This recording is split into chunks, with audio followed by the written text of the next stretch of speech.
Hello, everybody, and welcome back to the Sloppy Lab. This is Bottom of the Beaker, the weekly show about the design, ducks, and strategy of Keyforge. Everyone, and I mean everyone's favorite unique deck game. Expert sommeliers will tell you that for peak flavor, a fine wine should sit between 34 and 57 years. Well, however long you age your wines, my co host tonight will tell you that the best way to enjoy it is with a nice helping of cheese and quackers. I am, of course, talking about Quick Draw 3457. How are we doing this evening, Quick Draw? I'm doing well, thank you. What are your favorite quackers? Oh, gosh, that's a great question. I Do you have a. like the Ritz or do you like Mallards? Which ones do you like better? Well, I don't know what mallards are. Is that a Pennsylvania thing that I missed out No, on? they're quackers. They quack, you know what I mean? Oh, hot dang. Oh, no. Oh, pulled the one over on me. Oh, my goodness. Feels good when that happens. Yeah, yeah. I was gonna say that I've got, this is one of the benefits of being a parent that nobody warns you about at the offset. You end up having an awfully nice selection of snacks on hand pretty much always. Yeah. So Well, I I can say as someone without kids that I still enjoy plenty of snacks on hand at all time. So, well, you are in an excellent place for pretzels, especially. You have quite a selection of pretzel makers, manufacturers. I don't know what you say, but there's just like so many do brands we? of pretzels in Pennsylvania. Yeah, I didn't know that we were special in that regard. I just enjoy my pretzels. I know. You got your Utz. Utz is like right there, right? Yeah. Well, I mean, right there in the same state as me. Yes. Okay. Maybe it was closer to me when I was I over think it there. is. I Okay. mean, I do have a good selection of pretzels in the grocery store, but I just kind of assumed that everyone did. Okay. All right. I guess I thought it was, yeah, like a whole Pennsylvania wide thing, but I you don't know, realize how good I have it, I guess. you're yeah, spoiled for pretzels. Absolutely. Oh man, I had a good segue for there too, but I forget what it was. I don't, Yeah, I think you blew it because pretzels are not quackers at all. they're not quackers. They're They're not totally quackers. different food group. Um, yeah. Well, in any event, we have a fun topic in store for everyone this evening on this fine day slash morning with your breakfast cereal as you're listening to Bottom of the Beaker. Indeed, we do. A nice clickbaity topic. Are key cheats good for the game? Question mark. Hmm. Time to take ornithology off the resume, JT, says the chat. Mm, if there's one thing I know about words, it's that it's the bird. That's all I can say.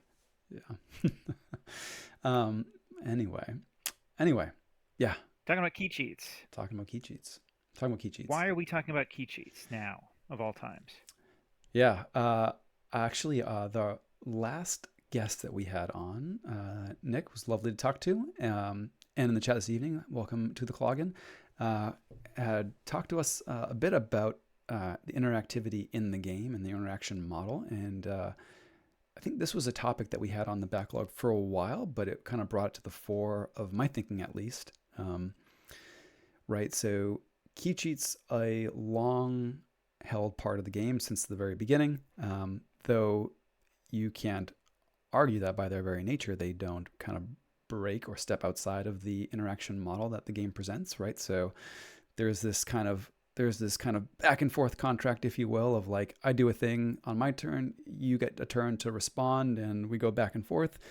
Eventually, I put myself in a situation where I'm threatening to forge a key. I say check, and you do your darndest to make me not forge that key. And key cheats say no, no, no. Joke's on you. I'm just gonna forge it right now. Um, so, Yeah. yeah, like I said, they've been part of the game since the very beginning, but we are talking about it now. Yeah. So it's kind of important to think of the context, like you just talked about, of Keyforge being a game where you cannot do any actions during your opponent's turn. It doesn't have counter spells. It doesn't have any interrupts of any sort. And so that part makes the key cheat a like inherently different card type. than anything else that exists, because it really lets you get around or take advantage of that inability of your opponent to interact with you. And so the question we kind of want to ask and go through is like, is this inherently a good thing? Or is this bad for the game? Is this sustainable, or why are certain ones more problematic than others? So we'll talk about that. Um, I think it would probably make sense to go through the game sort of chronologically, right? To kind of see how this has shifted over time and how players' perceptions of key cheats may have changed over time as well, right? Totally, totally. So for the folks with us on stream, we went through the trouble of putting together a list of the key cheats that are out there, with some asterisks uh, that will explain away and wave our hands when the time comes. But this is every key cheat that's in the game currently, when it was first printed, and we're also just kind of making note of how many key cheats were present in each set as they came to be. Yeah, so we'll go through those. I guess I don't know. I want to talk too. Like, there's kind of the good and the bad and the ugly with key cheats. You mentioned a couple things, but maybe before we kind of get going, or we can kind of take it in stride. I have some things that I do like about key cheats, as much as they get maligned now. But I think there are some things that they do well and really do contribute to the game. And maybe we could start with, like, and we can start with Coda too. So in Coda, the key cheats that were printed, there were 5 of them, right? There was Key Abduction, Epic Quest, Key of Darkness, Chota Hazri, Key Charge. The descriptions of all those, actually, the link to the spreadsheet is in the show notes. So starting with Coda, like, what value did these bring? I have some answers I can dive in, but anything that you want to kind of jump us off with there?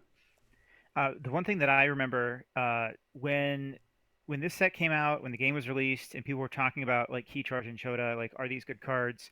I remember that there was early on a very strong opinion that Key Charge and Chota Hazard were bad cards Mm-hmm. because they cost an extra amber to forge. And I think as players started to play them, they started to realize the value that that gave. And those two have shifted. But the other three that exist in Coda really, like, don't have as much value unless they have the proper setup to go along with them. So Key of Darkness, I'm not sure if I've ever seen Key of Darkness forge a key. It says forge a key at +6. Have you done it? Oh, you are making Carl cry right now. You're making Carl, Carl okay, so Carl is like literally how many Coda decks are there? Like one and millions. a half million? Like, Yeah. it's a crazy number, and I think Carl might be the only one that can say that they like can actually do it multiple times. So Mm-hmm. literally one in a million. Some other people out there listening, you probably have done it before with Key of Darkness. Maybe you've done it twice with the same deck with Key of Darkness. I apologize. Key of Darkness says forge a key at +6 current cost if your opponent has no amber, or if sorry, forge a key at +6 current cost. If your opponent has no amber, forge a key at +2 current cost instead. Coming into Shadow's House, it is possible to get them at 0 amber and then forge for 8. Needs a lot of work to do that, and at the same time, are you going to want to forge for 8 all the time? Maybe, maybe not. The other two besides the Untamed ones are Epic Quest and Key Abduction. Both of these, I think, more plausible to use in Coda. Epic Quest, the more knights you have in Sanctum, the better. The more archiving you have, the better. Key Abduction really was about coming alongside Battlefleet or a really good Logos suite of lots of archiving and drawing, like a library access combo, things like that. So those were they're feasible, but they're not quite the prevalence that we saw of Key Charge and Chota back then. Totally. Totally. And notable too that Untamed got 2 key cheats, right? Both have what functionally equivalent play effects. One an action, the other a creature. Play lose one, and then you may forge a key at current cost. So really interesting that the designers decided to put essentially 2 copies of the same card, one with the creature type stamped on it, and the other with the action type stamped on it. And that leads me into one of the things that I like about this suite in particular. So these cards got to underscore sort of what's core to the houses that they are present in, right? So Chota and Key Charge getting 2 and Untamed right away underlined, yeah, this is the burst house, right? Like, this is the house that's making lots of money. Look, we gave you not 1 but 2 cards that are going to let you make keys out of the usual flow of key making. Um, and we made them. We didn't want to give you two key charges in the same deck, I guess. But we'll actually do. Can you get multiple key charges? No, right? I don't think key No, you charge. cannot. Key Right. charge and Chota are each limited to one. You can have both, You but could have not both. two of one of them. So interesting too. I wonder now. Actually, now that we're thinking about it, I wonder if they set up the algorithm initially and they were like, "Yeah, we have this way to limit it to one copy of a card in the deck. We kind of want you to get two of this one, but it's going to Hmm. be extra work to make like a limit two. Let's just make two copies of the same thing and limit each to one." I wonder. But anyway, Interesting. maybe anyway. But anyway, I love the fact that we got both of these because it kind of like promotes Untamed as the Amber making a rush house. So that's pretty cool. It kind of gives you a nod towards the identity of the house. Same thing with Key of Darkness. Yeah, this is not a great key cheat compared to some of the others, but it does underscore like, yeah, yeah, shadows, lots of steel. It kind of gives you a little bit of a side quest, if you will, to making this thing happen. So there's kind of that element too. And I like the symmetry with TMTP, right? So steal all that they have in excess of six, uh, and I guess Key of Darkness being that plus six. There's not really kind of a mechanical overlap, but there's kind of an aesthetic symmetry that I appreciate. Um, and then the other two, right? Epic Quest, I think, is actually one of my favorites, and for the reason being that I like the idea of key cheats, even though they tear down a little bit the interaction model, right? They chip away at the interaction model. I like it when they present to you a side quest. No pun, no pun intended, right? Yeah, yeah, you Yeah, intended. You meant it. it was meant. It was intended. But they present to you a side quest, right? Something that you have to do that's outside your like normal flow of playing, right? Key charge, Chota Hazri. If you're doing the stuff that Untamed wants to do anyway, like you're going to be in a position where you can forge with either of these. Epic Quest, and even maybe Key Abduction a little bit in the Coda days outside of combo things. Like you had to kind of like play towards them, and that gave your opponent sort of another access to interact with you if they saw what you were doing, right? Which I kind of Hmm. like. So I like key cheats as, hey, here's a detour you can take. We can interact with each other on the path of that detour, and that's pretty cool.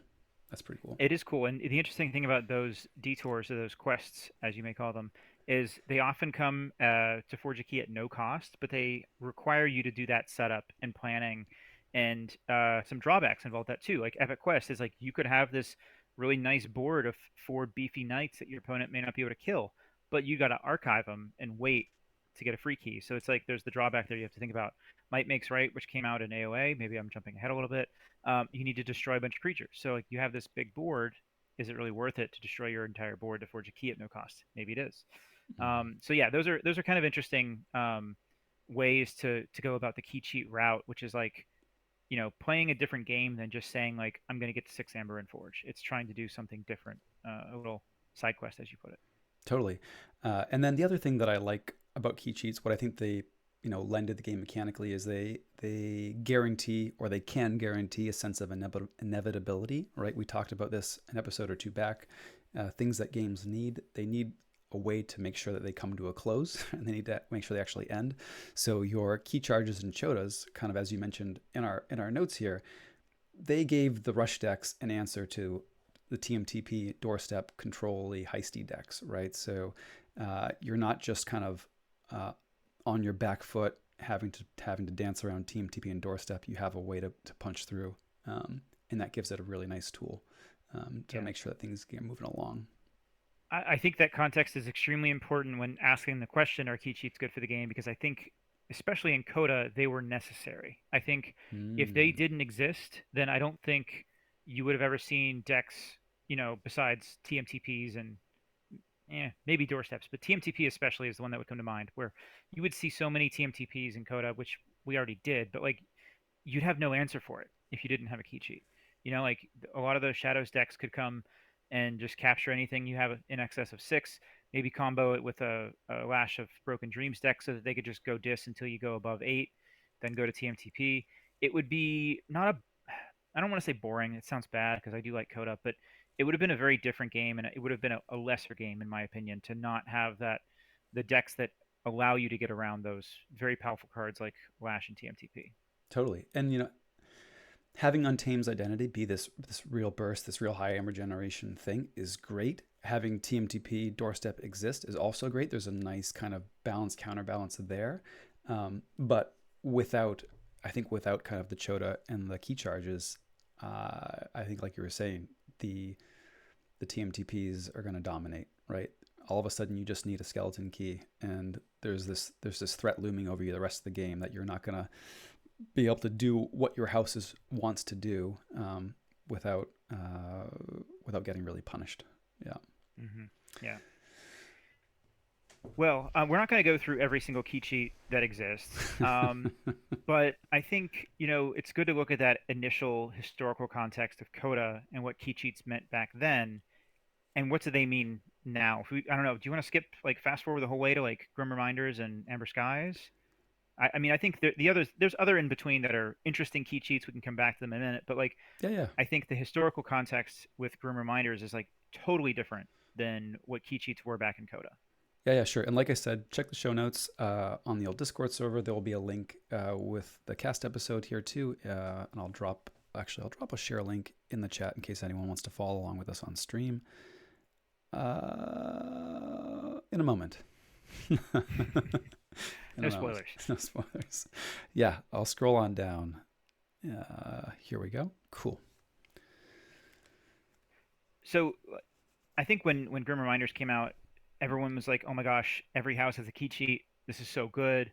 And when you look back, like you did the numbers on this, I was surprised to see Dark Tidings, by our definition of key cheat, which we'll talk a bit more about in a bit. Dark Tidings has 9, like Yeah. which is a lot more than I thought.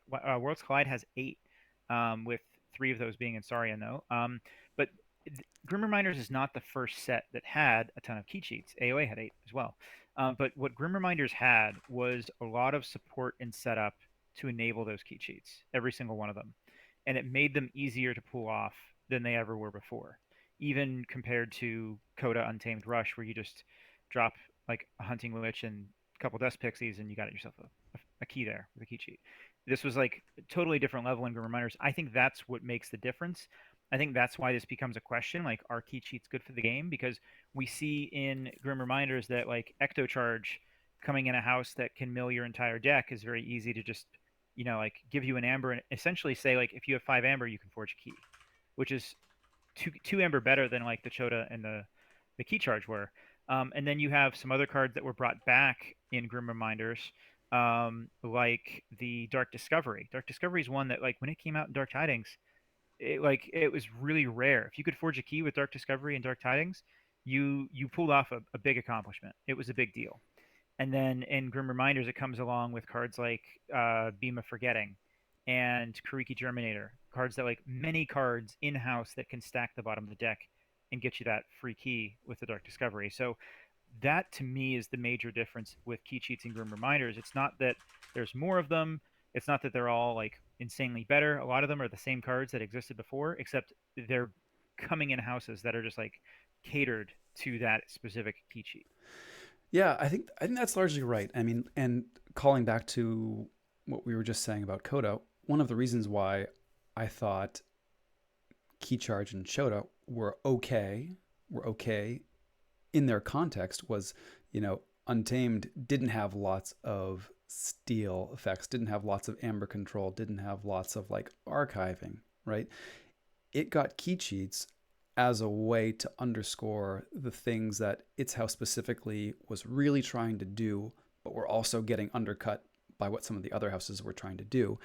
And I think where we're seeing, as you're saying, some of the key cheats in Grim Reminders running rampant, kind of relative to the Coda days, right? Uh, is because you have just all of those things in say Geistoid, and it's not that the key cheat is shoring up a weakness of the house; it's just feeding off of all the other strengths, um, which is just a really potent combination. Yeah, Mm-hmm. Yeah, Geistoid in Grim Reminders had some capturing with like Halidi Festival and some other cards that can capture a little bit less, like Veil Ectoplasm. It had milling, which is specifically what you want to do for Ecto Charge. It had a board wipe in Winds of Death. It had artifact control on a couple levels, and so it was like kind of the house identity was like doing everything. And then on top of that, you have one of the key cheats that's easiest to pull off of any that existed in the game. And so that's really like what sets it apart more than just the fact that Ecto Charge in a vacuum is a great card, because Ecto Charge in Winds of Exchange was not all that easy to pull off if you were lucky enough to open one with an anomaly, right? Hmm. Yeah, I actually listed Ectocharge twice on on our sheet. Once in Winds of Exchange, and then again in Grim Reminders.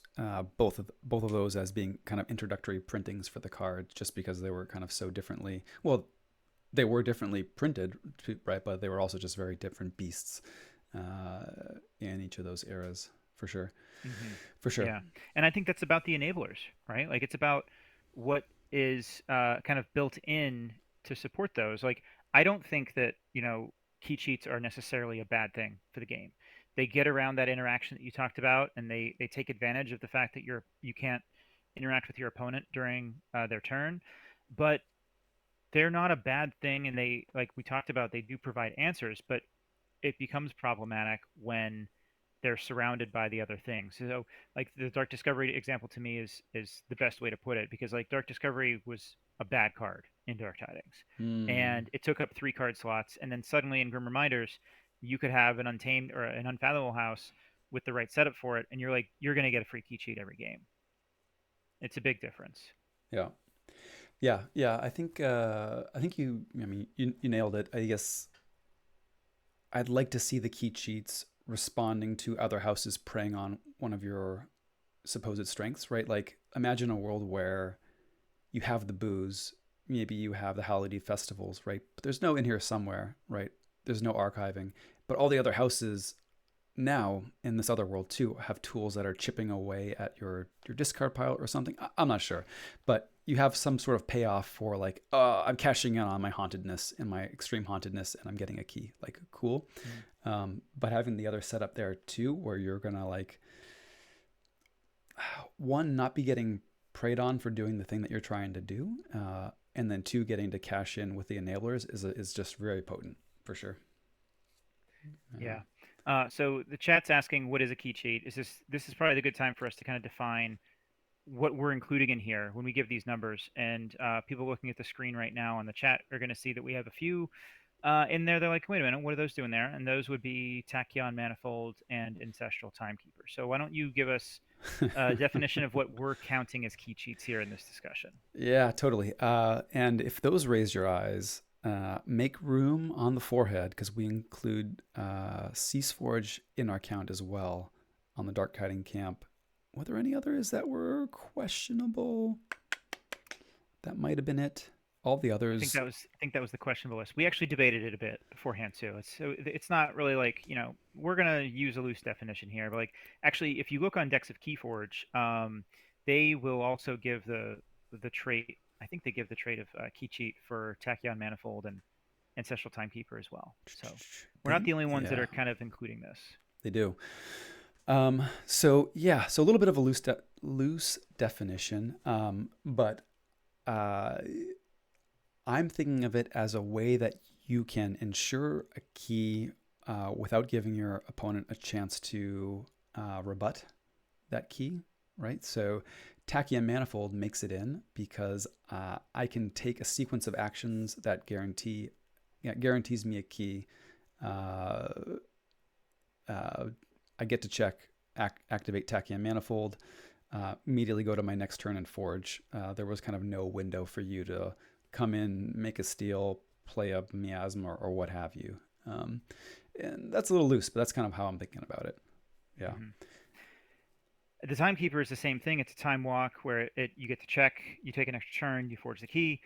Cease Forge is where I think like, I'm a little on the fence about it, because Cease Forge, your opponent does have the chance to interact. Your opponent has the ability to not only destroy the artifact, but also take you off check, perhaps in the same turn. Mm-hmm. They have a chance to play their own miasma the turn before you forge with it. So it to me is a bit more debatable in the category, but we counted it. We'll Yeah, count it. so we gave it a pass. But here's the thing. Here's the thing where it really comes down to when you look at your Archon card and you see Tachyon Manifold, you're in your mind you go boom key. Like boom, that's key three.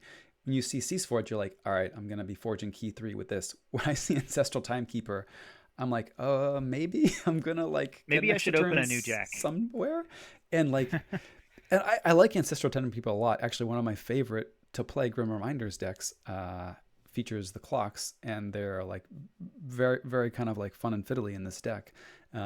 But it's also very much setting up a like side quest type thing for you to go down. And I have pulled off the Time Creeper extra turn, but it has almost never. I don't think I've ever used it to force a key. To force a key. I think I have. Yeah. I have a couple clock decks. One of my name decks is one, which I've only played a couple of times. But I think I've done it before. I think I've forged a key with it. I don't believe I've ever forged with Tachyon Manifold. I have had someone do it against me, Mm-hmm. but I've never done that one myself. But Yeah. um, have you uh, have you ever actually forged with Revive Zaorha? once I did once. The only deck I have with Revive Zorha is my most powerful deck that I have, and it's honestly like this is not really like I mean this is I guess a humble brag. It's like it's so rarely allowing a key that like Revive Zorha is never going to forge a key. Oofadufa. Oofadufa. Yeah, you'd swap that for a spooky charge. Oh, It, I the just deck would be insanely better if it had a spooky charge because it is an untamed Revive Zorha. If it had a spooky charge instead, like lights out, that's just an insanely better deck. I just remembered the segue that I had way back at the beginning of the episode. Okay, we're gonna record it now, and then you Yes. just edit it, put it at the beginning. So quick draw. This is our last episode we're recording in September. It is the first episode that's going to drop in October. And I know that you are a fan of the spooky season. Was it worth it? It was so worth it for that for Okay, that for that disgusted sigh. I'm happy for you then. I'm genuinely happy for you. Thank you. Thank you. Yeah. Yeah. I'm just gonna leave it there in the episode, but yeah, it was worth it. Um, and conversation derailed. Totally. Um, Achievement unlocked. Key forged. I I'm gonna just pass it back to you. I don't know what we were even talking about anymore. Okay. Yeah, I lost my train of thought too. Of course you did. Talking about the house rules and grim reminders, the enablers. Went through that. Um, dang it, JT, foiled again. Okay, we were redefining. We're saying Tachyon manifold counts, Ceaseforge counts, Hmm. Timekeeper counts. Um, I could see the Timekeeper being part of that quest category you talked about. So Um, the funny thing is too, when I see, uh, to me, my reaction to reading an Archon list, seeing Ceaseforge in there has a stronger like neuron trigger of like, yeah, that's a key cheat than Ancestral Timekeeper. Even hmm, though on paper, I think you could make the logical argument that Ancestral Timekeeper is more capable of ensuring a key. I think the things that need to line up for that to happen are just harder to line up than the cases where Ceaseforge does it. I don't know. That's just how it feels to me. I see, maybe it's because I just believe Ceaseforge is a better card. Like that's very possible. Yeah. I wonder, are you including Ceaseforge in this conversation because it disables your own key cheats? I could just be I could just be sour grapes on Ceaseforge. I don't know. Is that what we're saying? Very possible. Very Uh, possible. I mean, I love Ceaseforge. I think it's one of the best cards in the game, Hmm. period. So I'm a big fan.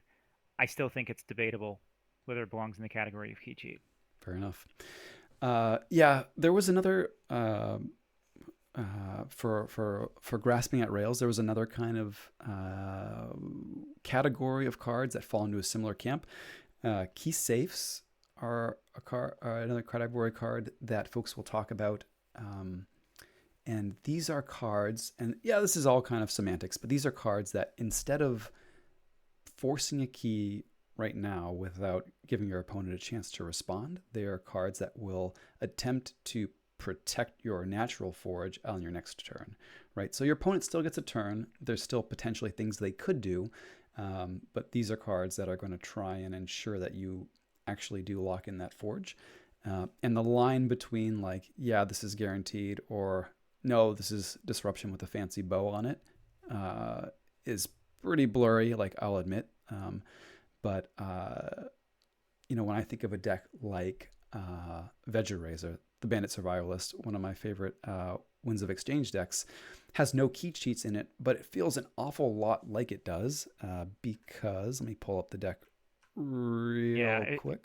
it's got the major disruption cards you're looking for in Winds of Exchange, which include Befuddles, Abyssal Sight, and I think maybe even the best one, the best key safe, as you put it, is Corner of the Market, Right, which just guarantees they can't play anything out of hand to take you off check. right. So yeah, Befuddle, you can get sort of a soft safe, as it were. Abyssal Sight, you can take their answer out of hand, but also see if the way is clear. That information is often enough just to let you know what hoops you have to jump through to guarantee a key. And then, like you're saying, Core of the Market can lock things down uh, and say, yeah, if you don't have an answer on board, or I guess a scrap effect that'll do the job, then then the key's happening. So yeah, Hmm. no actual key cheat, but a lot of ways to protect those forges. Yeah, Yeah, and these cards are all, described as disruption in the traditional DOK stats. That's kind of where I see them. Maybe it's my bias of just being familiar with DOK. I would see these more as disruption as opposed to a key safe because with the exception of Corner of the Market, well, even with Corner of the Market, like they're all still situational whether or not it's going to get you a key. Whereas a key cheat is like, yes, I am forging a key now, game over, done. But Control the Weak, you have to have a valid target for them that does not have the ability to take you off check or to do a key cheat of their own. Same with Befuddle and Abyssal Sight. Perhaps you're looking to take away a card that could take you off check. Maybe they have two cards that can take you off check.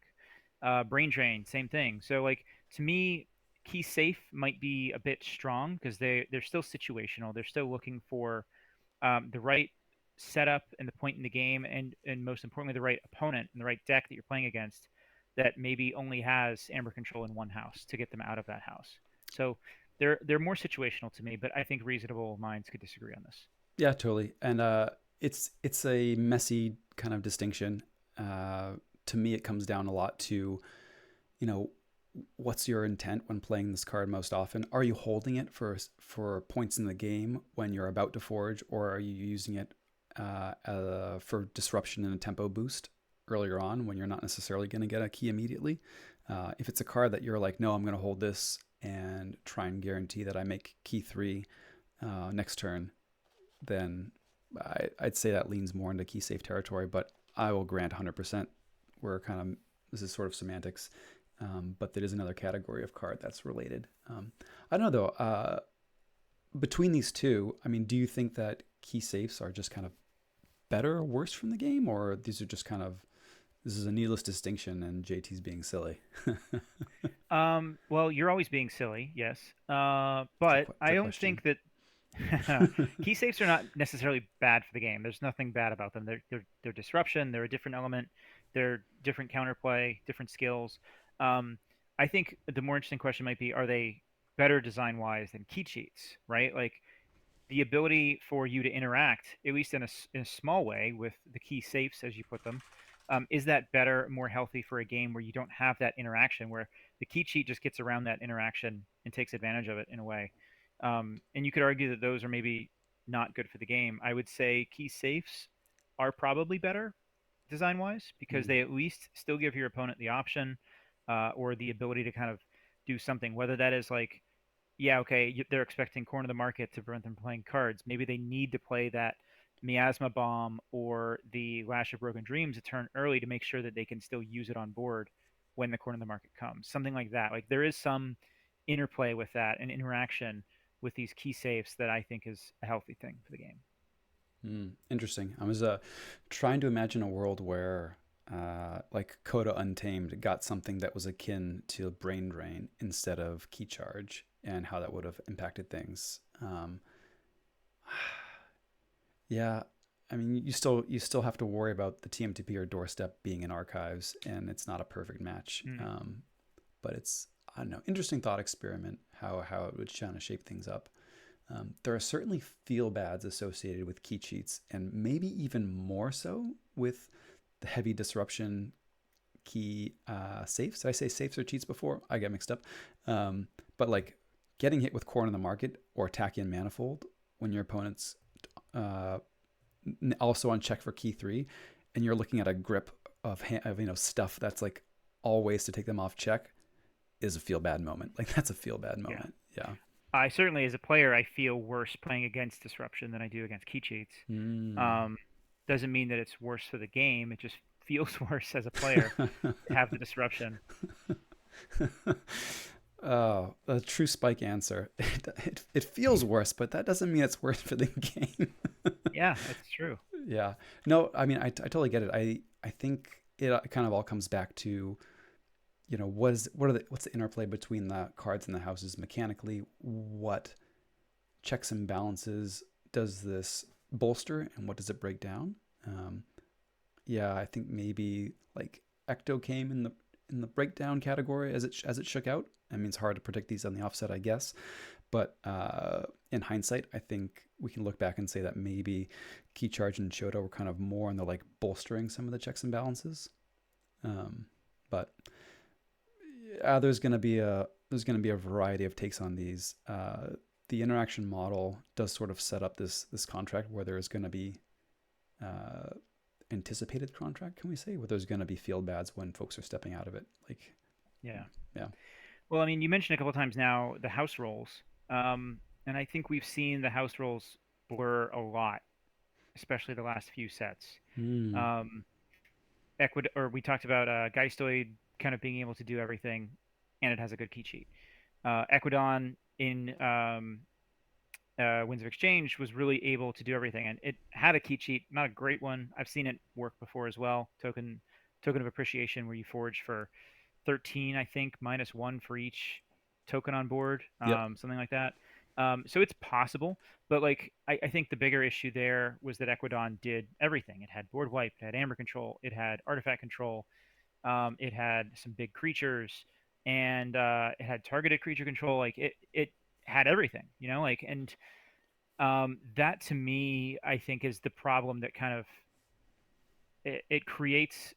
It makes it worse for the key cheats, and I think people kind of blame key cheats for Grim Reminders being sort of a super powerful set. But I think really it's about the house rules and Grim Reminders that kind of just did everything, that made it worse. It wasn't necessarily the key cheats, but it was also like those houses being able to do everything, and then also, in addition to that, set up those key cheats as well. Interesting. Yeah, I think Logos was kind of on the like do everything path for a long time, though not pushed quite as far. I mean, even in Worlds Collide, right? You're stealing, your key cost increasing, you're forging keys. You had artifact ways to deal with artifacts. I don't know. It was kind of falling in Uh, that camp. Um, yeah, it had the shark, I think, then even in Worlds Collide, right? had the shark. Yeah, Logos has Yes. always been the prime example of like, why did they get everything, Yeah. and why is poor Brobnar still bad? What's going on here? Your opponent plays turn one island and Keyforge, and you know you're in trouble. That is Hmm. a running Magic joke. Turn one island is a scary play because you're going to face blue, the color that does all the things very well. Yeah. That's a good one. I like that. Well, Yeah. Turn One Island and Keyforge is just as scary, isn't it? Yeah. Is that the Eddy or the Tau Tau Vapors? I don't know. No, Island of Misfit Toys. Oh, that is also scary. That's also Yeah, scary. Oh it works in man, both games. I just hit me the other day. I sat down across, you know, digitally sat down across this Grim Reminders deck, and I opened a hand with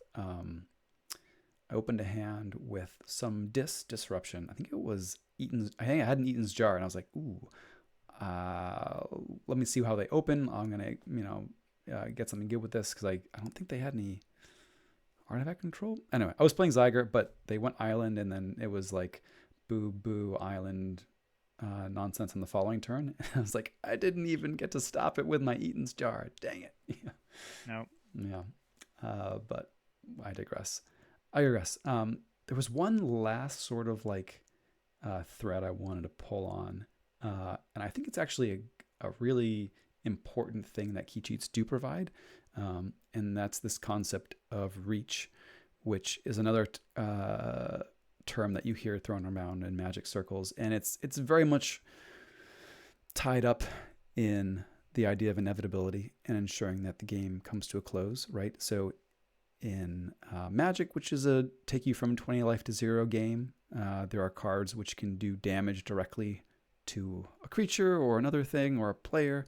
And so as soon as you're down to low life totals and your opponent has these spells available to them that can do damage directly to you, you start getting a little worried because you're kind of within the reach of their direct damage effects. So you're kind of within the event horizon potentially.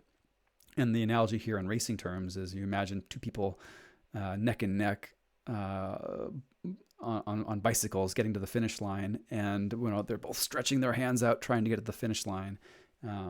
And that's what these cards can provide. They provide you a way to like extend your reach to grasp a victory before your opponent, and possibly in a way that's faster than you would naturally have otherwise, right? So that's kind of the metaphor there, which I Mm. probably botched, but hopefully is Well, it helped me because I hadn't heard this term before, and kind of it's like in Keyforge, if your opponent has a key cheat, like a key charge, for example, and they're playing a Coda deck, once they get to the second key, you no longer just have to be sure you can take them off check. You have to make sure that they don't have enough amber generation in Untamed to pull that off in a single turn. And so that's what like the reach is there, as you described it to me earlier.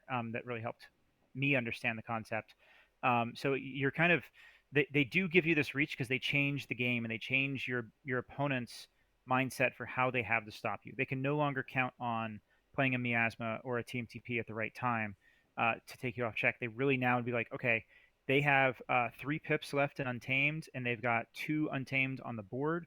So I need to keep them below 3 amber or below 2 amber at the start of the turn, something like that, to make sure they can't pull off that Chota. So like you're moving the goalposts, so to speak, because of this reach that the key charges, the key cheats give you in general, right? yes.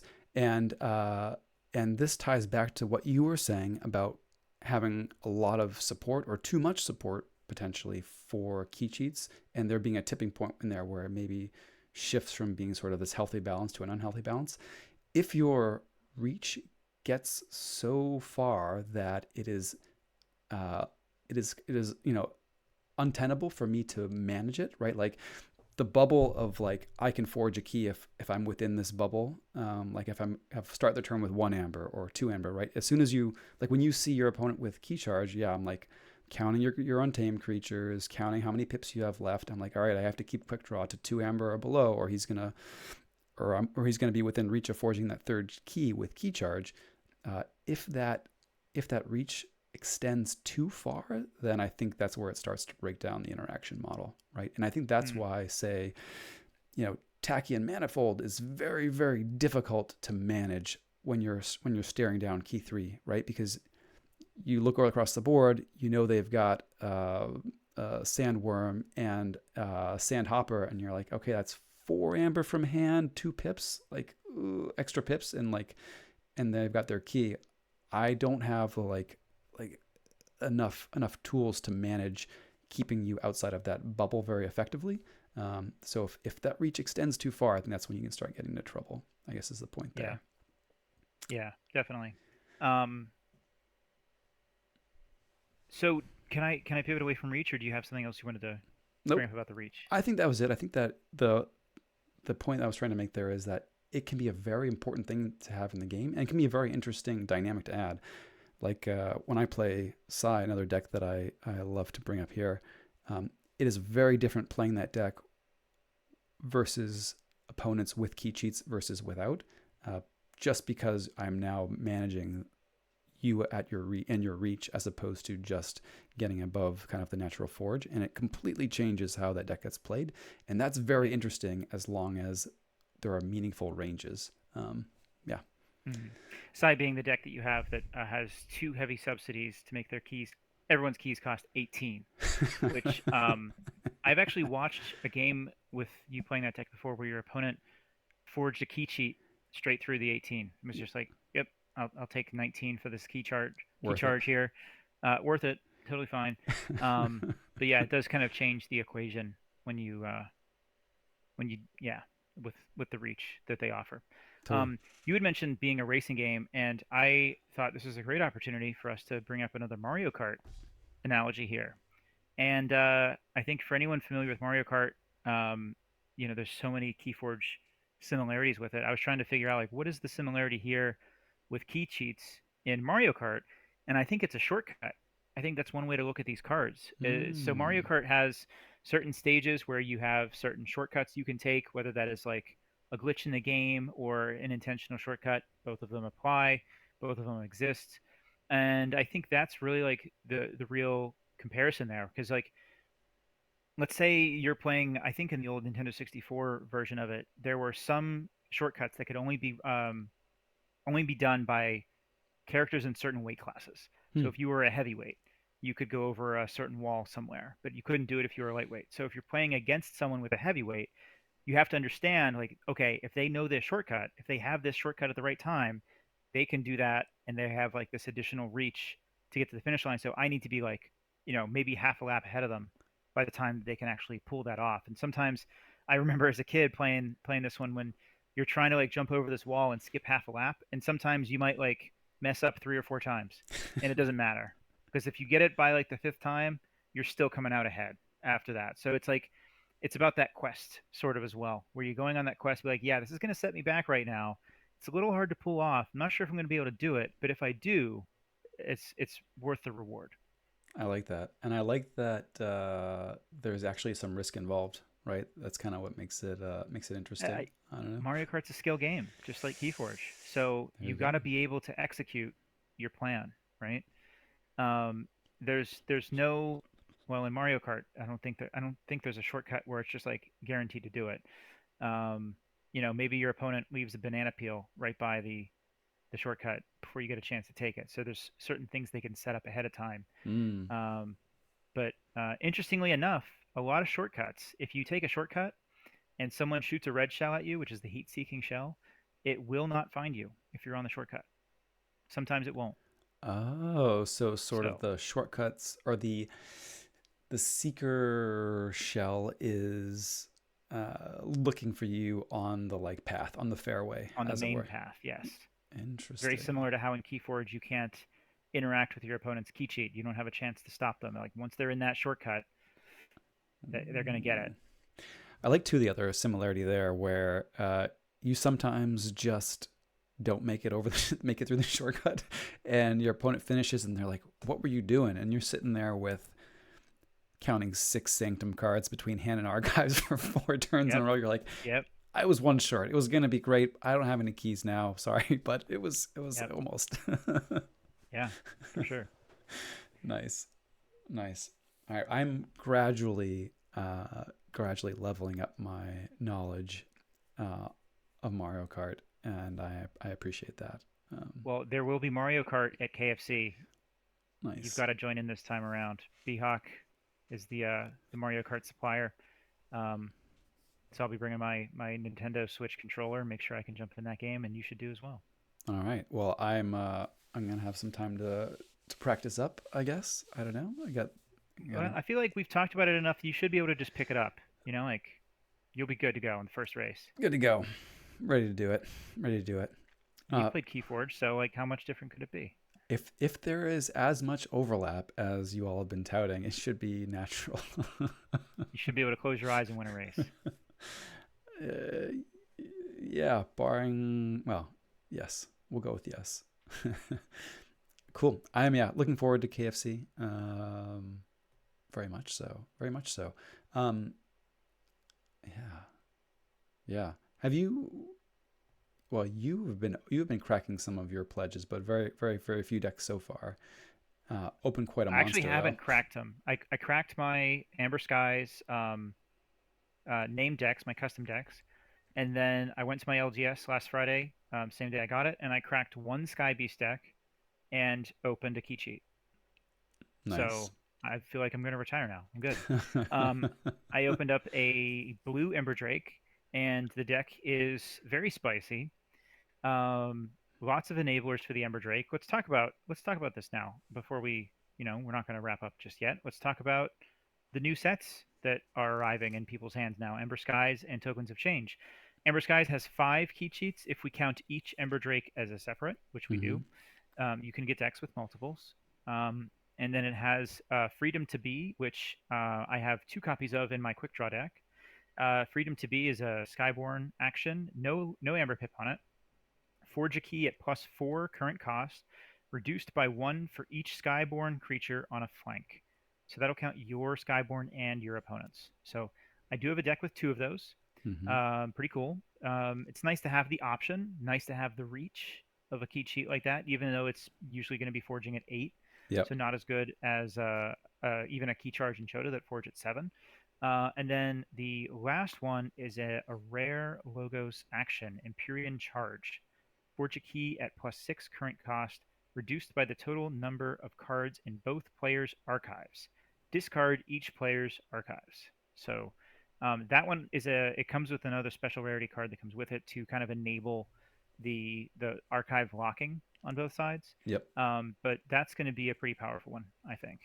Yeah, even just as archive hate, it's going to be powerful. I mean, if your opponent is going to have to think twice about playing Winds of Death when they see it in your list, you may be offering up a free key for your opponent and then also setting yourself back all that setup in one fell swoop. It is quite a beating.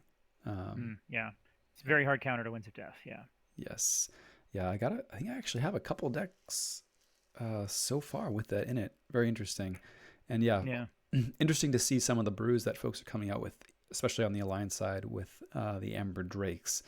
I did open an Amber Drake deck. Red Amber Drake could pair up nicely with your blue quick draw, yeah. or was it yellow? I It think was. Miggy has a yellow. I We think have all the colors. I think between Yumi and Miggy, we have all 3 of them, and we can make a great alliance with all of them. There you go. And not only that, but the house with my Drake is a Brobnar Drake with a final refrain. That's Okay. insane. So It's insane. toss all those Drakes in the bin, play your final refrain, and umama, here we go. There you go. I realized that I didn't even give the text for the Ember Drake. I just assumed that everyone had seen this card already because it's one of the most busted cards I think we've ever seen in Keyforge. There's, like I said, a blue, red, and a yellow. It is a Sky Beast, so they're ultra rare. 8 power, 2 armor dragon, so already a beefy. And then it just has a destroyed effect. Destroyed, gain 4, forge your X color key at current cost. The blue one forges your blue key, red one forges your red key, yellow forges your yellow key. So when it dies, it gives you 4 amber, and then after giving you the amber, forges a key at current cost, usually 6. So all it needs is a little bit of support to kill your own creatures, which Dis has quite a bit of. So if you're lucky enough to have Dis in your Ember Drake deck, like I am, Mhm. it makes it trivially easy to kill it. And it even has value, even if you already have that key forged. Like you're gaining 4 when you destroy this thing anyway. I mean, Right. it's an incredible card. A little too powerful for my liking from a design perspective. Really, like, yeah, that seems obvious. I don't know what else to say about it. It's a very absurd card. It's they're very much pushed. I don't know. I have actually some high hopes and I've been pretty pleasantly surprised with what I've seen so far coming out of Amber Skies. I think there are a handful of cards that seem really pushed. The overall card pool, I don't know if it's quite as strong as say Winds of Exchange or Grim Reminders, but it does seem to have uh, and I wasn't sure we would see this, but it does seem to have maybe enough tools to mitigate some of what Grim Reminders was doing. So I'm a little hopeful there. Mitigate what it's doing without kind of like stealing the show and like, but it's hard to say Yeah, because the pool of decks that I've seen, there's a lot of like middle of the road type decks in there, and we'll see the Archon field be defined by the outliers, right? So I haven't seen a great sampling of outlier decks yet, but the middling decks that I've seen have been interesting, and I know it has shifted potentially my thinking of what I want to play at KFC without putting me in the camp of I definitely want to play Amber Skies, mm. which I is think interesting. the question that I've seen asked elsewhere that I think is a very good one is, yeah, Ember Skies has answers for Grim Reminders. Mm-hmm. Grim Reminders has answers for Winds of Exchange, and I think Winds of Exchange kind of has answers for Ember Skies. Um, Hmm. and so I don't know if that's a good or healthy thing to have in the meta because you're kind of like you're making the rock paper scissor element quite a bit bigger if that meta breakdown works out. You're seeing a lot of the disruption in Winds of Exchange in the large board sizes, perhaps being able to take advantage of Ember Sky's slightly weaker creature control. I think Mm-hmm. that's debatable still, but that's kind of the theory that I'm seeing right now. So something to keep an eye on is how those sets match up with each other, and then obviously at KFC, what we see in the Archon events as far as which sets are the biggest. Yeah, I will say that from the decks that I've opened so far, I've felt a downtick in the board control that they presented. We'll see what shows up in the Archon field, but I could entertain an argument for Winds of Exchange being strong into Amber Skies for that reason. Um, Hmm. but we'll see. We'll see. Yeah. Yeah. Yeah. Interesting. Um, yeah. So the other new set that is coming in pledges now is Tokens of Change. So there are four key cheats in Tokens of Change, two reprints, which are Key Frog and Obsidian Forge, and then two new ones, both specific to a token. So they're rare artifacts that are key cheats. Logos being Beta Forge. It's a robot artifact, gains an amber when you play it. Action, make an Alpha Gamma token, which I have to refresh my memory on what an Alpha Gamma is. You may forge a key at plus 12 current cost, reduced by one for each card in your archives. If you forge a key this way, purge Beta Forge. So build up a big archive, forge a key for potentially free. There's no minimum on that one. So the bigger your archive, the cheaper your key is going to be with Beta Forge. Hmm. Neat. Yeah, the first time I saw this was when we were getting ready to come on and chat this evening. Um, so I've got nothing to say even on Alpha Forge. I haven't seen. I don't even know what an Alpha Gamma is. You're making stuff up over here, Quick Draw. I wish I were sometimes, but um, the other new one is a cool Shadows artifact called the Long Con. I love the theme in this one. You know, like we talked with Nick last week about theme and storytelling. This is a pretty cool one. The Long Con is a rare artifact for Shadows. It is a card type is Plan, which I don't. Do we have Plan yet? Is this our first Plan trait? Oh, uh, has to be right with we have a card with plan in the title, don't we? Master plan is an item. Is Master Plan a plan? No, Master Plan's not even an item, or not even a plan. Huh. How about that? So the long con says action, make a stooge, which is a token. Destroy any number of friendly stooges. If six or more stooges are destroyed this way, forge a key at no cost and purge the long con. Cool. I played against a long con deck last Friday. It was my opponent's token deck was a long con deck, and so they were able to make a ton of stooges. Stooges are just a one power token that I think it just says like action or before fight make a token, Hmm. something like that. So you can just kind of like keep making them. Like they call them stooges, which I think is funny because it's like you're not doing anything with them. But then you drop the long con, and it's like okay, you thought those things weren't doing anything. Well, here they are. They're forging a free key for me here. Um, but then you purge the long con. So pretty cool theme.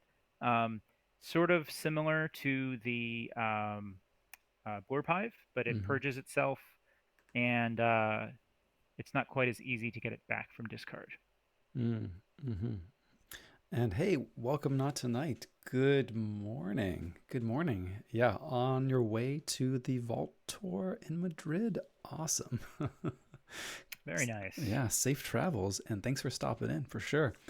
Um, yeah, yeah, Stooge is interesting. Also, for the Cosmere fans out there, the art makes me think of a coin shot, 100%. But if that's not your jam, then you don't know where I'm going with that. Yeah, that's cool. So yeah, those are the new key cheats in the last two sets. And you know, one thing I was thinking earlier is that Behawk would not let us off the hook if we didn't Mm. give our direct take to answer the question. So after all we've discussed here, are key cheats good for the game? Oh, I And thought for Behawk's sake, we need to draw a line in the sand. We need to pick a line, pick a side. I thought we were going to talk about Desire because he loves his Seven Sins deck. Oh, we could talk about desire. No, no, it's cool. I think that they are a good part of the game. Yes, I would say yes. So I come down Yeah. and say yes, and there's a big asterisk, which is the previous hour of rambling. Yes, I think so too. I think they are good. I think they are necessary, like we talked about since the Coda days. I think the problems that people have with them, I think are kind of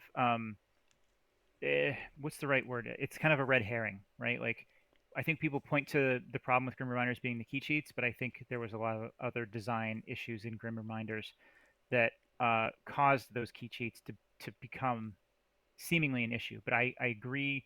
I do not think that key cheats are bad for the game. I do think they're good for the game. Um, in a way, they actually increase the ability to interact with your opponent by getting around those TMTP doorstep type examples we gave. And it's just another puzzle for your opponent to solve. Like they have to understand how your key cheat's going to interact with the game and understand the reach that it provides. So I do think they add strategy when you're analyzing lists at the beginning of a game and you see which ones they have and how they can possibly take advantage of that, like a key frog without a fang tooth, maybe a key frog with no way to kill it and untamed, like those kind of things. Yes, they provide reach, but they also allow your opponent to sort of plan for it in what I think is a very good, healthy way. Yeah, Astron gets his payout. They force you to kind of into a position of reward empathy, I guess you could say, because they put you into this mode of anticipatory interaction as opposed to just reactionary. Mm. And that's where the strategists kind of make their money, make their monies in the game. Yeah. Yeah, agreed. Well, well, well, well.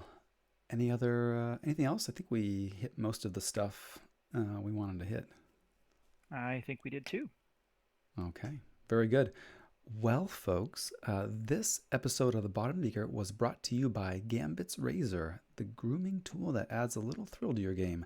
Not only does it provide a smooth, clean shave, but when your blue key is forged, it kicks things up a notch. Experience an electrifying shave like never before as Gambit's Razor delivers a pulse of excitement at just the right moment, perfect for Archons who enjoy a high-stakes, play and sleek style. Gambit's Razor turns a routine job into a strategic advantage. Gambit's Razor, forge your blue key, feel the rush. Indeed. There you go. Thank you, Gambit's Razor. Quick Draw, it's been a little while since you've used the old Gambit's Razor. Probably about 10 years, maybe 15 now. That is a Um, 10, 15-year beard we're looking at? I trim it. I don't use a razor to trim though. Yeah. Wow. Yeah. Not Yeah. bad. I'm in the like ebb and flow. The tide gets high, and then I pay some change, and then the tide gets low. And so yeah, we're in the like flux between trimmers and razors and things. But tide's like medium right now. Yeah. So do you use Gambit's razor then? Do I use Gambit's? Of course I use Gambit's Razor. Proud sponsors of the show. Yeah. How else would we make money on this? Absolutely. Ka-ching. Thank you, Gambit's Razor. Oh, indeed. And folks, I want to also let you know that Bottom of the Beaker is recorded live right here, twitch.tv/sloppy lab work at, trying to do math, 3:30 3:30 in the morning Polish time, Central Eastern European time on 4:30. Thursday morning. 4:30. Oh, it's right now Oh for no, it. sorry. You're right. You're right. I apologize. Yes. I interrupted your monologue. I wasn't even You I didn't know, even know what you're talking about. math's hard. It's okay. I appreciate I the thought tried and to help. save you and I made it worse. It was the thought. I appreciate it. And yeah, twitch.tv/sloppy lab work, Wednesday evenings, 9:30 Eastern time. You can find recordings of our past shows and other streams over at youtube.com. We are at Sloppy Lab Work over there. And for the very best content, 57 times distilled and scraped from the bottom of the beaker, search for that very phrase in your podcatcher of choice. And we'll be there, ready to cheat some keys with you. All that and more at sloppylabwork.com. And Quick Draw, got any words for the folks getting off the final audio stop? Just keep on cheating and stay sloppy out there. Stay sloppy indeed. If you ain't cheating, you ain't trying. Is that what they say? I don't know. Keep cheating. You know what they say. I know what they say. Yeah. Okay, very good. Well, So we're gonna play a very fast key cheating game and I think we have to. bid some chains on some key cheat decks. Is that how it Yeah. goes? I don't know what key cheat deck I'm playing yet.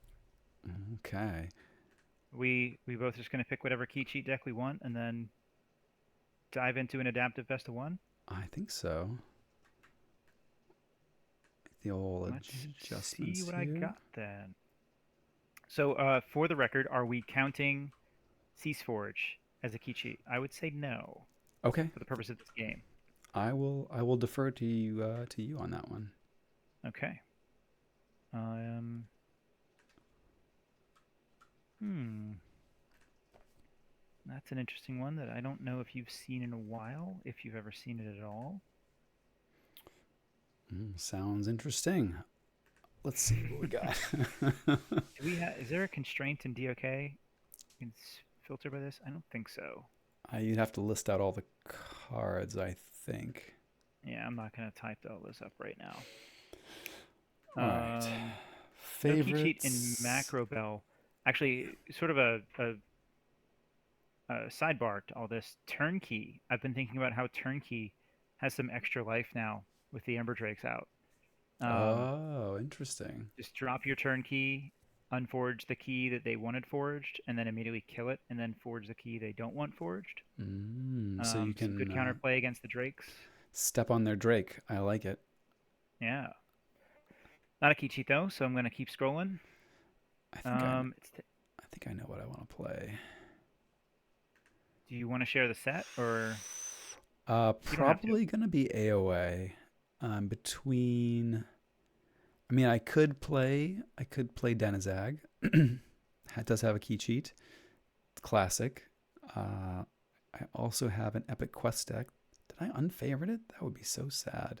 Oh, that'd be very bad if you unfavored it. What? Um, What? No, it's still there. Oh, it just went up in SAS. Oh, not used to scrolling that far for it. Okay. All what right. do I Got my want deck. to play?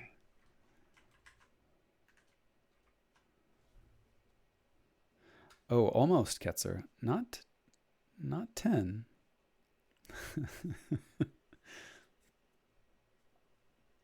All right, I will make us a game.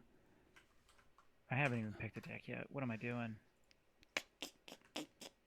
I should go DT, shouldn't I? I mean, it's what the people want.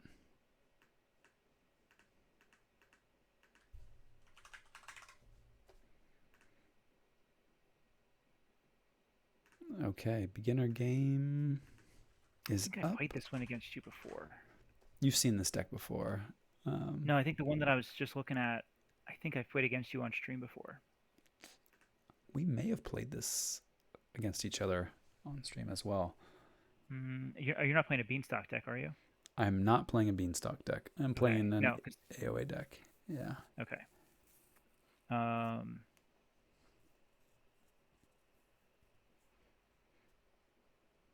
oh, that's a cool one. Uh, all right, this one's fun. Let's do this one. I haven't played this one in a while. I enjoy it. So you have a game up on beginner, I assume? I have a game up on beginner. Password sloppy.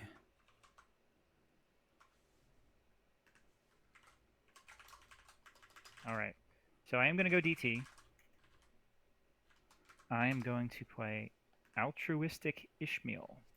Yes, I've played against that before. Okay. It happens to have a Key Frog as well as a Cease Forge. So I'm following the rules. I have a key cheat. kind of even each other out there, you know. I don't know. Let's see what you have. You have an epic quest. Very cool. 1, 2, 3, 4, 5, 6, 7, 8 Sanctum creatures. Martyr's End is pretty cool. So I think I played against Deirdre Vensrook before when we played. Was it Exchange or was it? I think it was. We might have done an Exchange best of one or something like that. It was in at least one of my exchange lineups for a while. So very possibly, very possibly. That makes sense. Hmm. And you ask a great question in the chat, Cloggin. Yeah. Yeah, there is a lot of like physical Earthbound key imagery in key cheat cards, but well, now I said that because I'm thinking about the Coda ones. Key of Darkness, Key Charge, yeah. Choda's just like, hey, it's Christmas. I got a key for you in my Santa Claus bag. Epic Quest. Night This is a Forge, really repeat. interesting matchup. I think this is a very difficult one. Hard to evaluate this.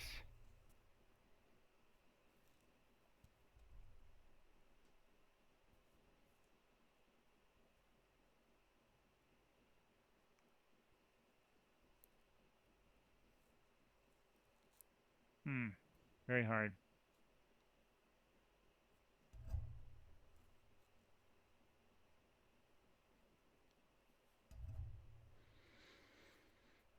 Hmm.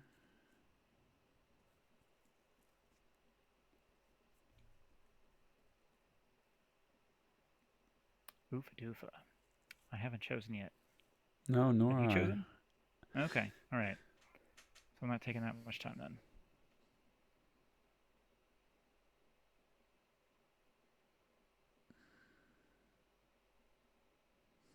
That's cool.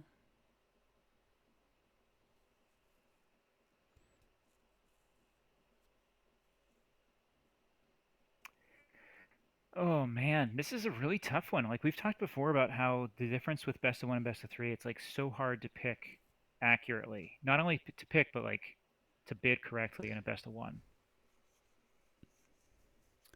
It is tough. It is tough. Hmm.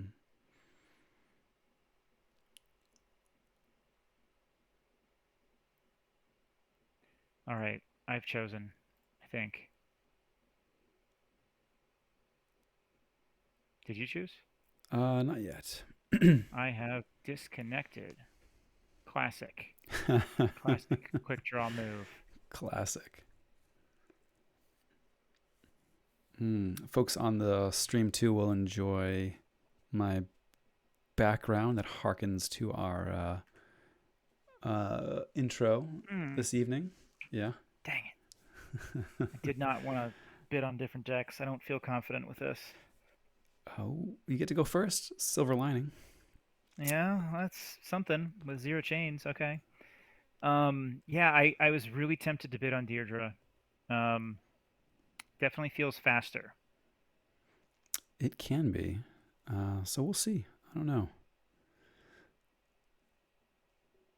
Interesting. I am gonna keep this hand. Yeah, I'll keep this too. And dare you to drop a creature. Hmm. It kind of feels like a bad proposition generally. So, make a library of Babel. We're gonna play a lab work to archive a thing, and discard that Titan mechanic.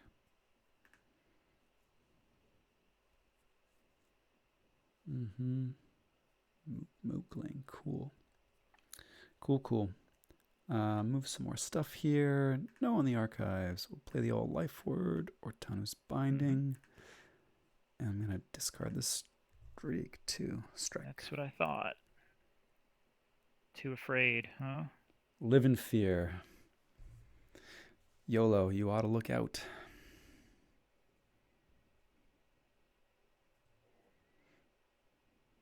Oops.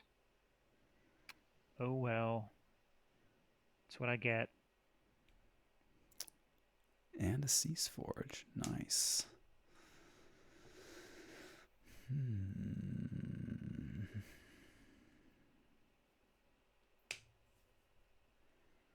Well,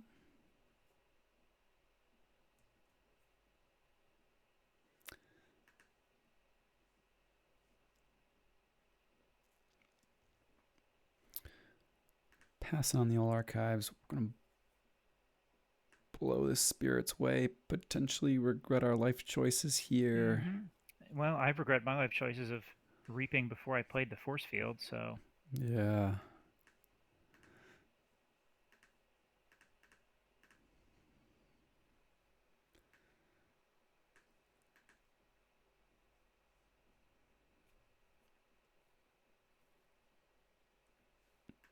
Yeah, we'll pop this life ward. So no creature is played this turn, my friend. what would you have done had I worded my eldest bear like someone who's played this game before? I honestly don't know. I may have.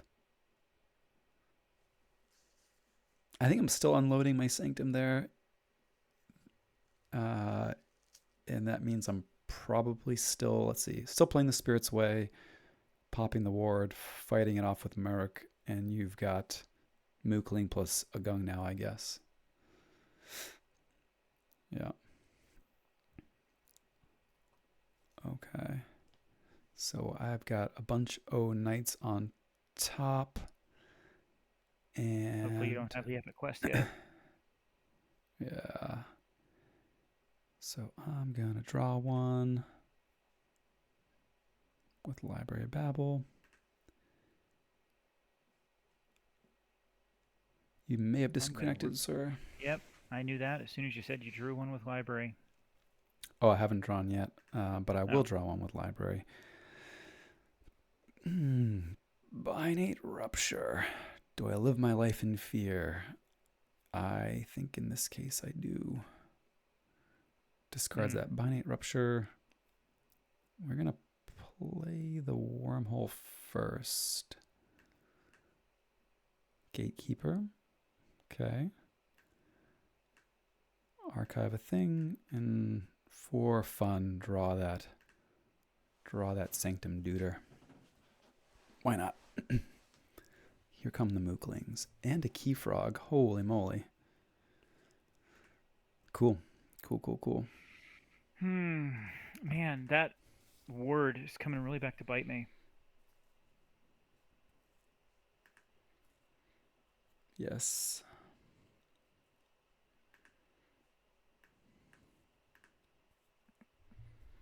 It was a tough call.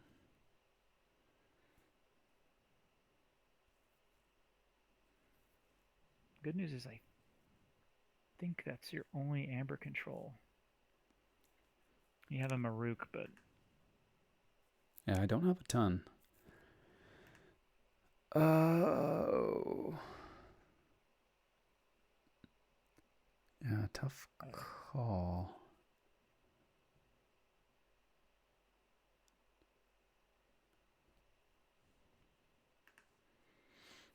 You don't have a ton either. You could go take the tide and play your Valmart.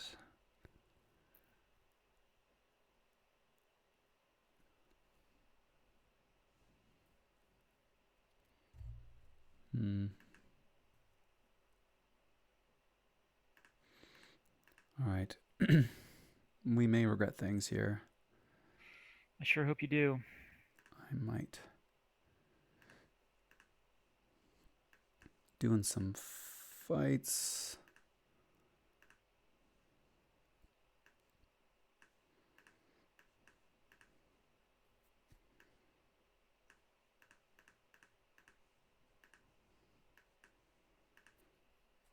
Okay. Okay. Seems pretty good. It's okay.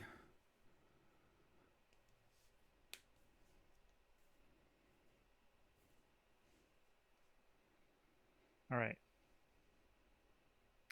Who wants to see me kill the Gabuk and put in a Tawiki Kraken into play? Do it. Do it. I've done it many times before. You gonna gack just to kill that Gabuk? Disconnected, sir, my friend. Oh, come on. What is up with that on this computer? That makes no sense to me. Works fine on my other computer, and I can't keep a connection for 2 turns on this one. That's funky.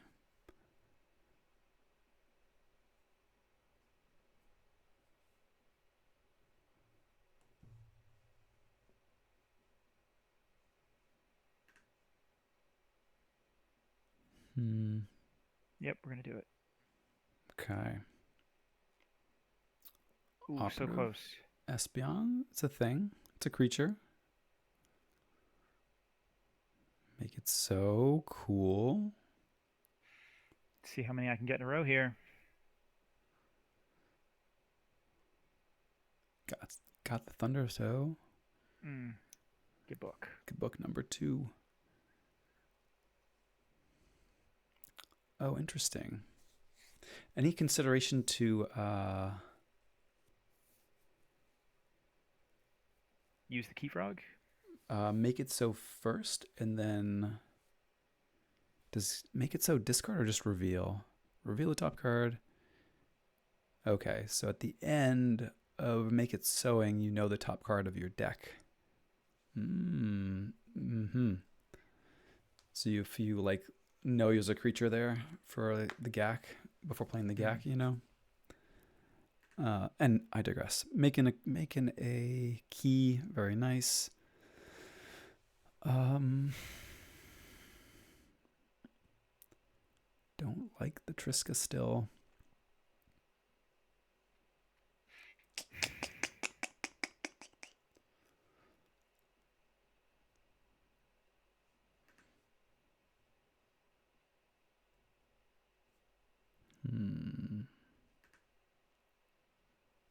Hmm. Very, Interesting. very displeased with how this game has gone. Hmm. The the ward was potentially a big thing. Yeah. I think it was really big. Yeah. Mm-hmm.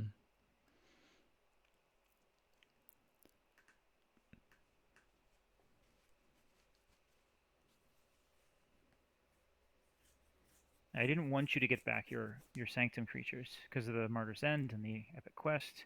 Mm-hmm. So I kind of gave you a lot of tools there by the Maelstrom.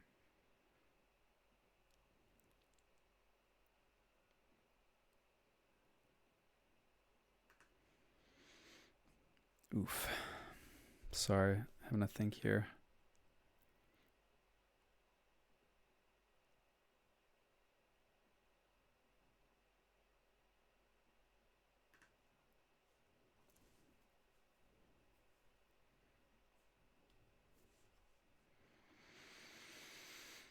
Hmm. All right. May not be the best choice, but I will go dis and play this Hysteria. Yeah, I was afraid of that. Ortanu's Binding. It may be cashing in a little prematurely. But yeah.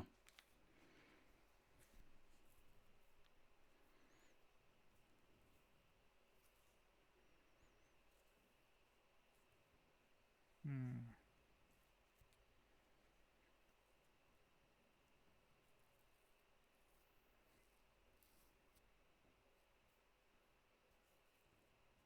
Yeah. Oofa doofa.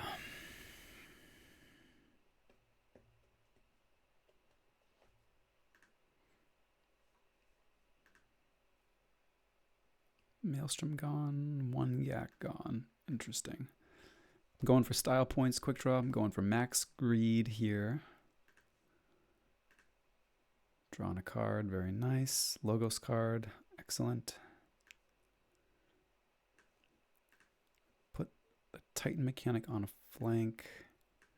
Putting another Logos card just to give you some GAC options. And we will back up that charrette. Okay.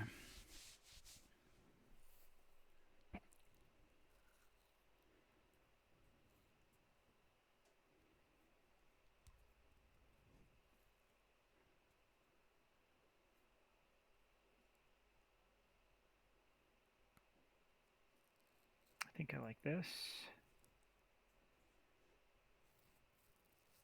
Play a Storm Surge so you're not readying.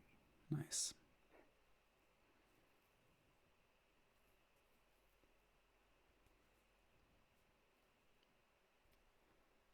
Thundertoe, cool. Do some damage there. Disconnect it again. Mm. Awesome.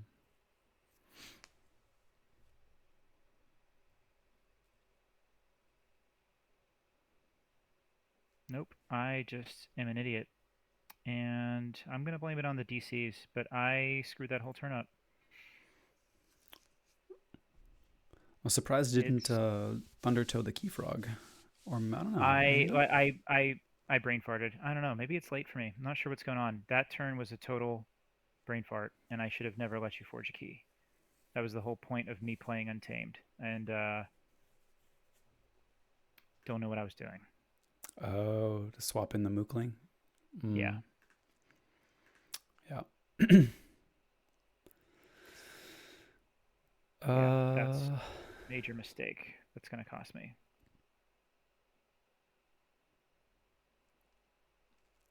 Too many mistakes this game.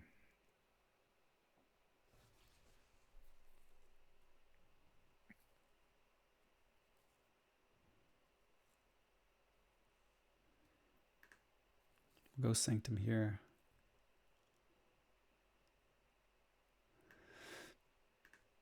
Prince comes in for value. Whew. Yeah, this is just too much for me to. I can't make these mistakes and give you Amber like that.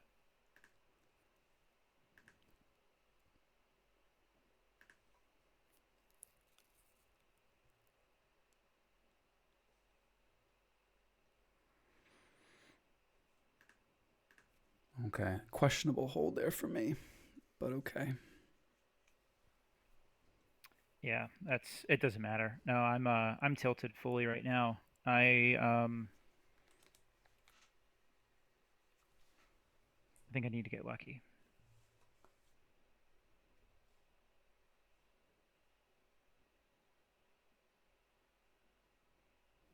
Lucky can happen. Yeah. Chat roasting us for not cheating keys in the key cheat game. We're fighting Oh, instead. there's still time. There's There's time, still yeah. time to cheat some keys.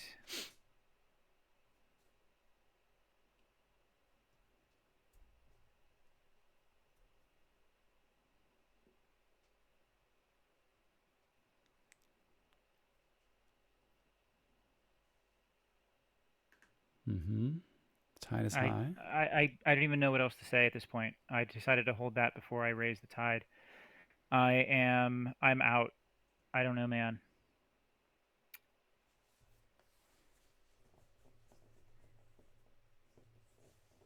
That's crazy. Like, I have no idea what I'm doing. I even had a free tide raiser. What's happening? What's happening tonight? Oof. Full tilt. Too late. Too late. Way too late. Full tilt for everything. I made like three mistakes in one turn where all I had to do was play a couple cards.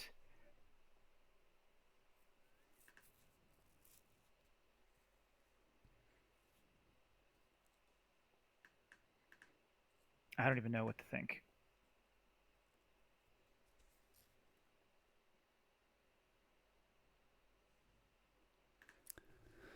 So not the usual use, but I'll protect those knights from the spirit's way.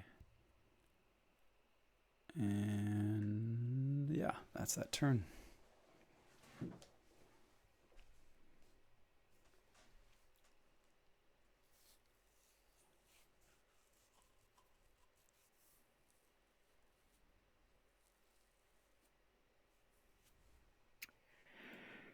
Ugh. Nice.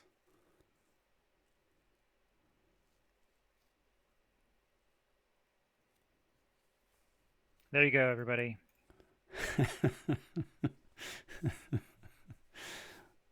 The thing was done.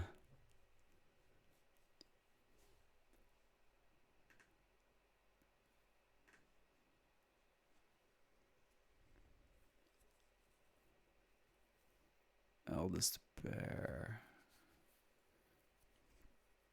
Eldest bear indeed.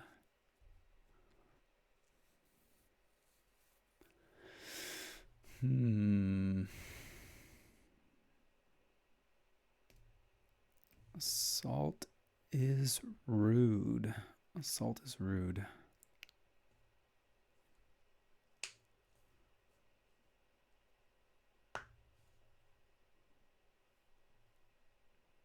Okay. 1, 2, 3.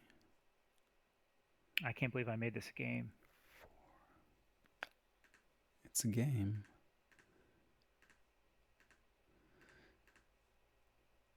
All right, we'll call the Mookling. We're going to get no value from this misery exploit.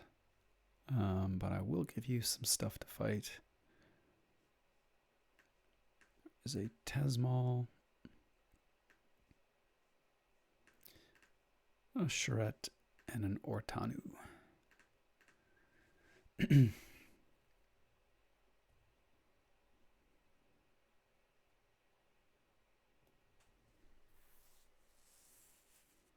Well, yeah, I'm really glad you didn't get to check there, or I would have had to take an unfortunate turn if so. Mm-hmm. Unfathomable. Yeah, I would have loved to push you back into Untamed there. That's what would have had to happen. Yep, yep.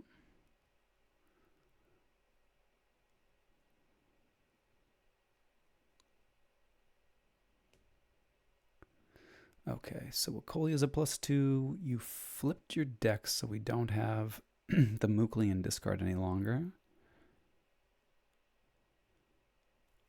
I think I gotta hope that 8 is good here.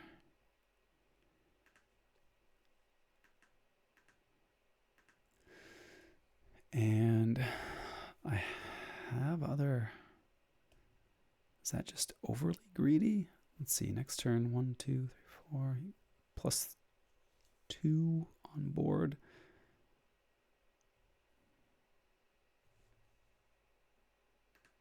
I'm debating if I want to just take the archives to help my potential hit rate with Eureka, but I'm gonna pass.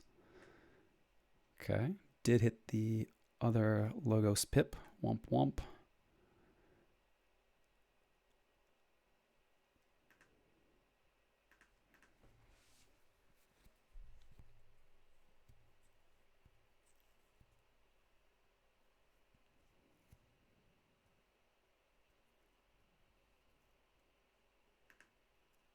Gives creatures to fight.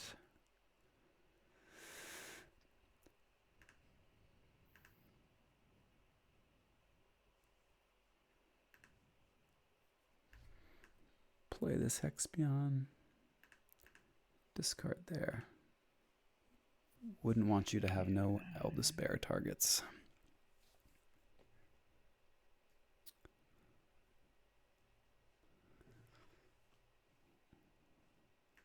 Did he give me a Sanctum card? Yep, that'll do it. Why am I looking at my archive? I am very forgetful and wondering how close I could get to the epic quest if I unload this stop a key with Charette. So I'd have to draw into 2 more, which would be fun. I don't know if it would be good, but always wondering. But Well, I feel good about the deck choice. I think I easily win that game if I didn't just have like 3 straight turns where I acted like I've never played Keyforge before. yeah, it was ended up being closer than I thought it was going to be for sure. Yeah, I would say so too. I didn't deserve to keep it that close. Um, yeah, I needed to keep you off a key. I would have forged for 5. Had I just gone to Untamed, I believe. And then I would also take you off. And then I had a Valmart and a Triska ready. I had the Espeon and the Ambervac, which I decided didn't go well together for some reason. And so I took chains for no reason. on that turn. But I think I would have probably taxed you to forge your second key for 9, Hmm. most likely, had I just played the Untamed turn instead of a meaningless, well, not meaningless, but just a brain farted, unfathomable turn that couldn't take you off. So, yeah, I don't know what I was thinking there. I wasn't thinking. Hmm. Yeah. I was I don't know, hoping to make good on this epic quest, but the chances were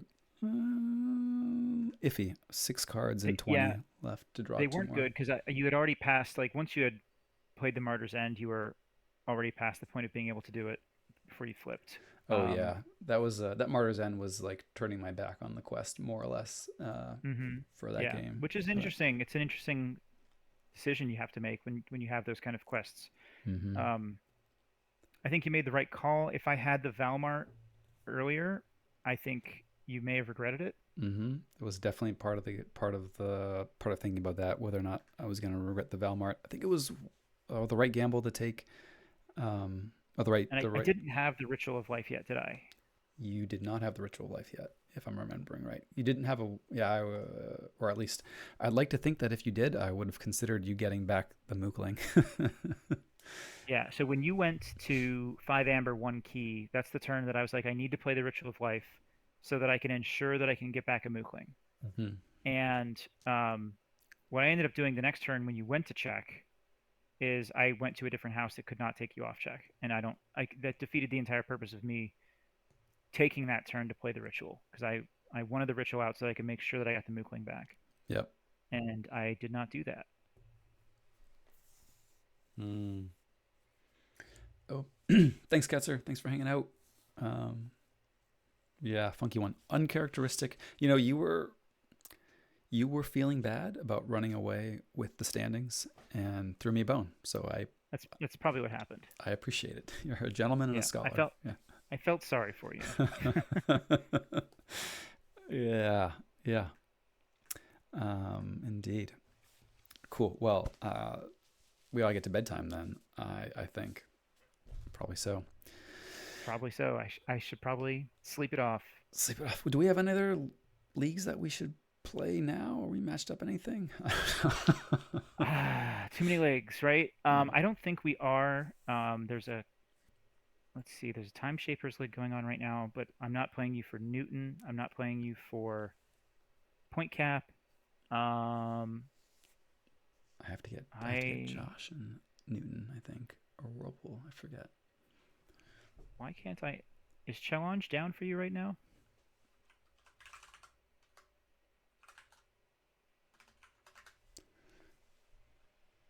It is not. Okay, so I am blocked. It says sorry, you've been blocked. Unable to access challenge.com. Oh, are you using like the work machine or something? Nope, just my regular machine. Holy moly! This may be a breadcrumb in the disconnects saga. I don't know. I don't think so. Do I have my VPN on? I may have a VPN on. Hmm. So like that shouldn't block it anyway. I don't know. The TCO socket is a little funky, a little Do you have a flaky. VPN on?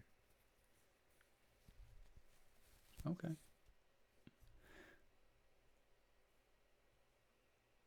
And that did it. So challenge does not like my VPN. Interesting. Interesting. Do you usually play? Do you usually have your VPN on when you're playing on TCO? No, because that's probably why I disconnected more this evening. I didn't even know that I had the VPN on. It Mm-hmm. it has a mind of its own. Um,